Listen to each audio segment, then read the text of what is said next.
Is this the best entry-level Fujifilm camera that you can buy right now?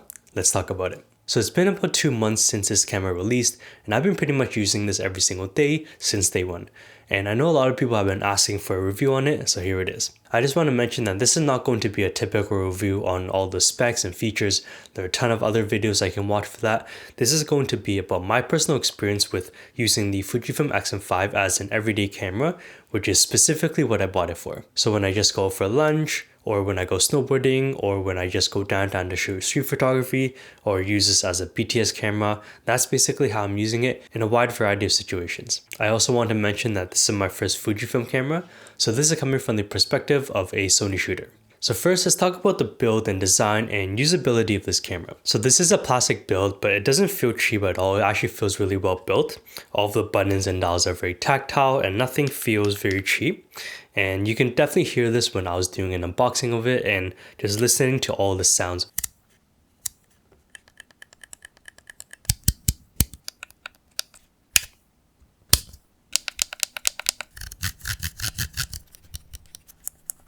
This camera is small and compact, which is why I got it, and you can see this when I'm holding this up to my iPhone 13 Pro. You can definitely see that it's smaller, but I think it's actually starting to become a little bit annoyingly small. So right now I have a small rig cage on it, and you can see that even with the cage on that extends the bottom just a little bit, I can only put 3 fingers on it, and my pinky does fall off the bottom. I haven't actually dropped the camera before, but sometimes if I'm wearing like winter gloves, that doesn't help the grip at all. So sometimes I am a little bit afraid that I'm going to drop the camera. And I don't think my hands are that big either. So if you think you have really big hands, this camera might be a little bit even more annoying to hold. So it's something to keep in mind. The position of the buttons on this camera are decent considering the size of this thing. So the joystick was a little bit more awkward to get used to at first. With my Sony cameras, when I have the joystick, it would be right under my thumb. But because this camera is so small, the joystick is actually right here. And when I hold the camera, I kind of just cover the whole joystick with my hand. So that was a little bit more awkward to get used to, but after a while, I slowly felt more comfortable with it, and then now I don't push it as often. Before, when I first got it, I would just accidentally hit the joystick and keep moving the focus box randomly. A lot of people have also said that the Q button for the quick menu is in a weird spot, which kind of do agree with. It is right up here right next to the shutter, and if you have a thumb grip on like I do, it does block it. For me, this hasn't really been a problem because I don't really use the Q menu too much. I kind of just have everything set up and I really don't have to change many options when I'm shooting. So that hasn't bothered me too much. But if you know that you're someone who really likes to use the Q menu, this might be a problem, especially if you're using a thumb grip. Another controversial placement is the film simulation dial.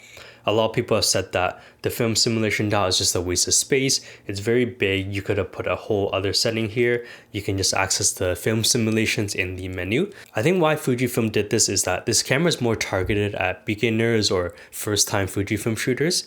So having the film simulations right up here was really nice for me as a first-time Fujifilm shooter to be able to quickly change between the film simulations and be able to try out a bunch of different ones. Right now, after getting used to the camera a bit, I have started to use custom film simulations. So right now I leave the film simulation dial on C, which I believe stands for custom, which means that it just follows whatever is in my custom profiles and it doesn't use any of the film simulations on the dial. So this dial right now for me is basically useless, but I did really like that as a beginner when I first started using it. The film simulation dial being at the top was very nice. I've also heard a lot of people complain about the battery life on this camera. Obviously, it's going to depend on your use case, but for me using this as an everyday camera where I'm just going out and taking some pictures, kind of documenting my life, I haven't run into any battery issues at all. I don't think I've ever actually changed out a battery during a single day. I usually use a single battery for a couple of days, and then even when I switch it out, I believe I've only dropped it down to like 25%. So for me using this as an everyday camera, the battery life is plenty. When I bring this camera out, I don't even bother bringing out a second battery because I know that I'm not going to need it. If you watch my initial impressions of this camera, you'll know that I really miss the EVF, and even now after using it for a couple of months, I do really still miss the EVF. I still catch myself doing this ghost view thing where I bring the camera up to my eye to look into the EVF, just to remember that it doesn't actually have an EVF. So that's still something that I'm trying to get used to, and I think that if you're someone who has been using EVFs for a really long time, this might be something that could annoy you. This camera does have a flip out screen. For me, for someone who's doing photography a lot, I still don't know if I like a flip out screen. So obviously a flip out screen is really nice when you're doing portrait shots or vertical shots because you can flip the screen down and it makes it easier to see. But if I'm doing horizontal shots, I really don't like flipping out the screen just to tilt it. I really like using the tilt screens where it doesn't flip out at all, it just tilts upwards. Obviously, the best thing would be have the tilting articulating screens that all of the new Sony cameras have, so that would be the best of both. But this would just mainly depend on your preference. If you're someone who likes doing photos a lot and just likes the tilt screen, then this is not going to get that for you. If you're someone who likes to do a lot of video or doing vertical shots or doing vlogging, then obviously having the flip out screen will be really nice. I've also been using the electronic shutter a lot, which has been really nice. It helps keep the shutter count low in case I ever want to sell the camera, and it does make it incognito if I want to just make the electronic shutter totally silent. One thing I actually didn't know is if the electronic shutter reduces image quality or dynamic range at all. So if you know anything about that, definitely let me know in the comments below. But for me, mainly I've been using the electronic shutter. Unless I get into some weird artificial lighting, then I will switch to the mechanical shutter just to avoid any banding. So let's talk about photos with this camera.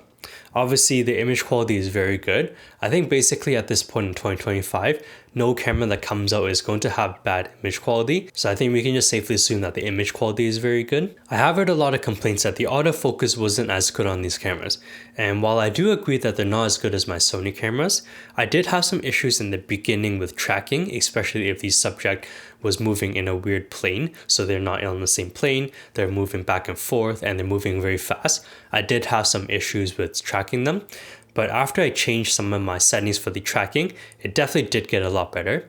If you're interested about my X-M5 settings, I actually made a video about all of that, and I do cover the autofocus settings I changed. So I'll link that right up here for you to see.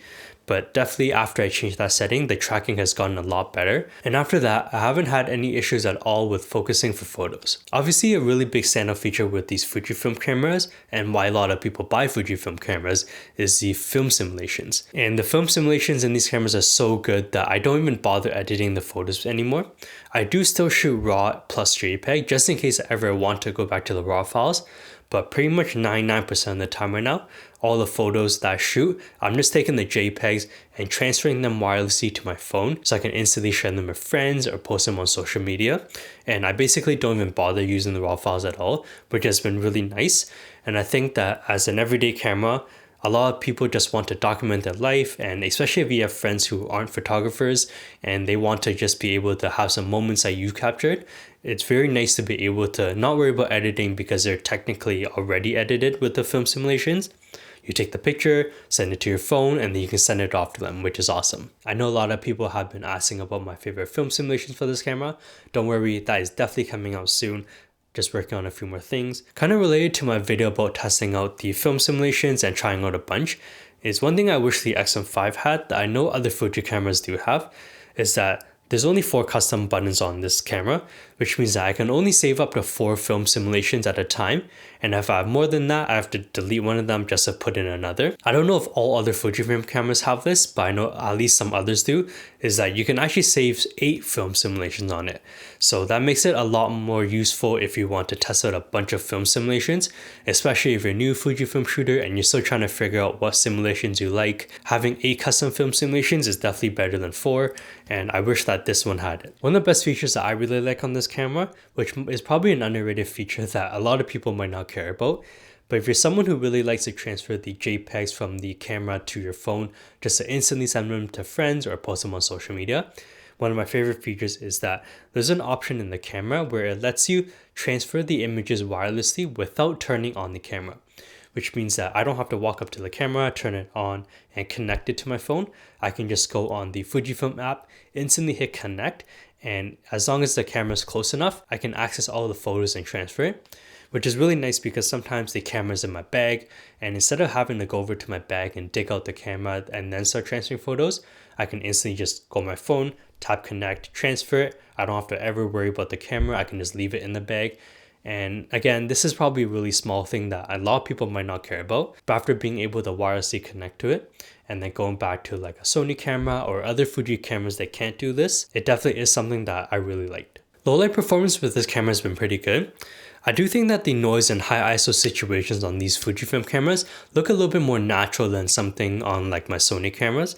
And because I am adding grain into my film simulations after I take the pictures anyways, I don't think that I've had any issues with the grain. especially because I'm using this as an everyday camera. I'm just sending this off to friends or posting this on social media. Because I don't really care about getting the cleanest image possible, I just want to be able to capture moments. I definitely have not had any issues with this camera not being good in low light. And again, because it is an everyday camera, I've been shooting with this a lot in a ton of different situations, and the image quality out of these photos are awesome. I've actually started posting a lot of these photos from my everyday life on my Instagram stories as a little grid, which has been really fun for me. I think this camera just makes me want to go out and shoot more, and because I don't have to deal with editing them, I really like just taking photos, capturing a lot of moments during my day, kind of maybe telling a story with the photos, send it to my phone, post it out for people to see. This camera just made me want to shoot a lot, and I think that's the best thing about an everyday camera, is finding a camera that works for you, that makes you just want to go and shoot, not worrying too much about the technical aspects of photography, and focusing more on just telling a story. Now onto video. Admittedly, I haven't been using this camera as much for video. I have been doing a lot of video with my Sony cameras, and this camera kind of made me miss photography a lot. So when I picked up this camera to document everyday life, I've been using this a lot more for photos and videos. So again, I haven't been using video a ton on this, but I did use it enough to figure out a few quirks and things I did like and didn't like about it. So my limited testing, this camera does f-log 2, which is pretty good for high dynamic range situations. In fact, f-log 2 looks even flatter than my Sony cameras, so you should be able to get pretty good dynamic range out of it, and you should be able to color grade it pretty well. But I think because I am using this as an everyday camera, just like for photos, I really liked not having to edit the photos. So I think for video, I'm going to start shooting in a film simulation profile as well instead of f-log 2, just so that I don't have to edit the videos. But I did figure out a few quirks about this. So one thing I find weird is that the film simulations, when you switch to video mode, don't save over from the custom profiles. So right now there are 4 custom profiles on the camera, C1 to C4. And one thing that you have to specify when you're making your custom profile is if it's going to be for photo or video. And that might not sound like a problem, but this is where it gets a little bit annoying. So let's say right now C1 profile, I have it as a Portrait 400 profile for photos. So if I'm on C1, I can take photos, Portrait 400 film simulation. If I want to shoot video with the same Portrait 400 profile, I can't use C1. I have to use C2, designate that as a video custom profile, and then set up the same Portrait 400 profile into C2 and then shoot it like that. Which means that now C1 and C2 are using the exact same Portrait 400 profile, but one for photo, one for video, which means that now I'm using the same film simulation on my already limited 4 custom profiles, one for photo, one for video. I don't know why Fujifilm didn't make it so that you can use the same custom profile for both photo and video and not have to take up 2 slots for that. There is one workaround with that though. So my C1 is set to the Portrait 400 photo custom profile. I can still take photos with it. And if I want to take videos, I can just press the record button and I'll start recording videos in the same Portrait 400 custom profile that I had for video. And I don't have to change any custom profiles.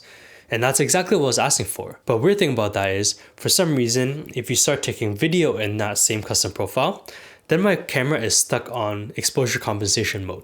So I can't change shutter speed, I can't change aperture, my ISO is stuck on auto, and I haven't been able to figure out a way to change that. I tried Googling a solution to that, but it seemed like a lot of people is also having the same issue with that, and there doesn't seem to be a way to be able to switch the video mode for that back into full manual mode where I can change the shutter speed, aperture, and ISO myself instead of having everything on auto. And that is a weird quirk when you use the record button while in a photo custom profile. So if you know how to change that, definitely let me know because I think that'll be a huge game changer. But right now, I haven't been able to figure out a way to change that. For tracking video, it's pretty decent. I did have to change a few settings about that. One thing I found out with tracking for video is that there's a lot less options to choose from to be able to fine tune the tracking settings. So sometimes the camera does get confused if you have face tracking on and there's more than one face in the frame and doesn't know which one to track. Even though your focus box is set on one person, it might start tracking the other. So definitely something that maybe Fuji can improve on in a firmware update. One thing I really do like about the X-M5, which I can't do on my Sony cameras, is that for Sony, if I want to enable tracking on a person or subject for video, I have to enable touch tracking and then tap on the thing I want to track, and that's how I get the tracking to start. But for me, I really don't like using the touchscreen, so on my Sony cameras, I actually disable the touchscreen, but that means that I have no way to enable that touch tracking for video. For the X-M5 though, I can actually use the joystick and move the focus box over a subject, and I can push down on the joystick, and that will enable tracking on the subject. And that's actually something I wanted on my Sony cameras for a couple of years now, so I'm really excited to see that they have that for the Fujifilm X-M5. I've been shooting this camera at the highest resolution possible, so 6.2K, 3:2 aspect ratio, 10-bit 4:2 MOV, and at 200 megabits per second. And I haven't had any issues with overheating at all. I did set the fan setting to auto too, which prioritizes the cooling of the camera. I haven't heard any fan noise from it, and I haven't had any overheating from this camera, which has been really nice. I think if you're using this camera as like a webcam, or if you're doing a really long take, I think eventually it will overheat. But for me, for someone who's usually just shooting in bursts, maybe doing some B-rolls, things like that, I haven't had any issues with overheating. Speaking of B-roll, I usually like shooting B-roll handheld. I don't really bother with a gimbal anymore. And this camera doesn't have IBIS. Usually that's not a big problem for me because sometimes even on my camera rigs, I might disable IBIS.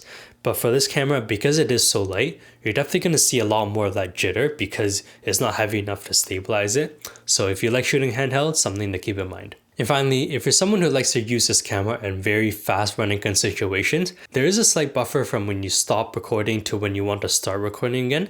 I wouldn't say it's slow, but it's definitely slower than my Sony cameras. And because I am used to my Sony cameras, I did notice it here. Here's a little side-by-side comparison.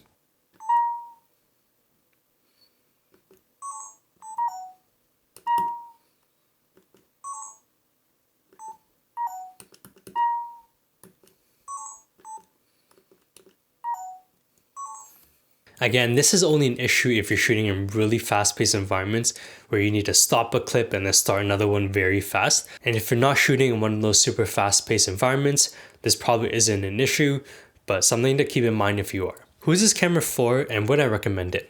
It's really hard to give camera recommendations because a lot of people shoot a variety of things, and it's hard to just give a general yes and no for someone if I have no idea what you're shooting. So this is coming from the point of view that I know nothing about you and what you're trying to shoot, and just giving a general recommendation. I think for someone who's considering picking up the X-M5 for an everyday camera, just doing general photography and videography with it, this will probably be a good camera. I think this camera is especially suited towards people who are aspiring to be photographers, they want to pick up their first camera, something that they can learn and grow into. Or for people who maybe aren't even trying to get into photography, they just want to use it once in a while, maybe as like a travel camera, this will be very good as a camera for them. The price point definitely makes it very appealing because it's one of the cheapest cameras I can get right now. You can change lenses, you have a lot of features on this camera, so you're definitely not lacking a lot with picking up something so cheap. For people who are just getting started, you don't really have to learn how to edit because you have the film simulations that are so good. And again, you can also shoot raw if you do want to practice editing, but you can still get really good photos straight out of the camera in the meantime. If you are picking up this camera though, I personally don't recommend the kit lens. Yes, the kit lens is versatile and it's not that expensive, but I think that there are a lot of third-party lenses out there that you can get for pretty much the same price as a kit lens.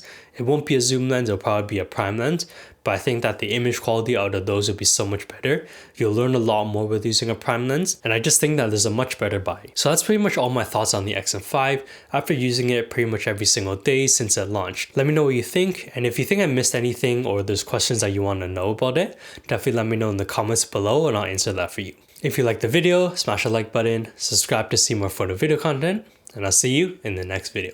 Peace.